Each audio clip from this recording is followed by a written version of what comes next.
Welcome to the Slop Temple. We pray this video helps. You start by diagnosing. Open the task monitor and note CPU, GPU, and RAM spikes. This tells you where lag originates. Once done, force close background apps and disable overlays. These steal resources. Make sure your connection is stable. Switch to 5 GHz Wi-Fi or a wired hotspot to lower latency. Also, enable the device's performance or gaming mode to prioritize CPU cycles for Vphonegaga. This reduces thermal throttling and gives you consistent frame pacing.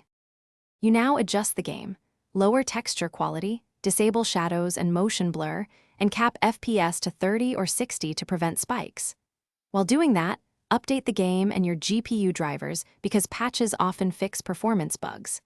Clear the app cache and verify or reinstall game files to remove corrupted assets which cause stutters. If you use mods or overlays, uninstall them. They frequently conflict with the renderer. These steps smooth frame delivery and reduce frame drops noticeably. You finish by stabilizing the environment. Monitor device temperature and watch for throttling. If hot, reduce resolution or use active cooling.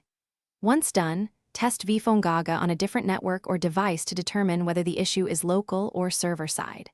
If lag persists, collect logs and a short video of the problem, then contact support with device model, OS version, and current settings. This is the key step that gets developer attention. One tip: if you still see micro-stutters, roll back the last driver.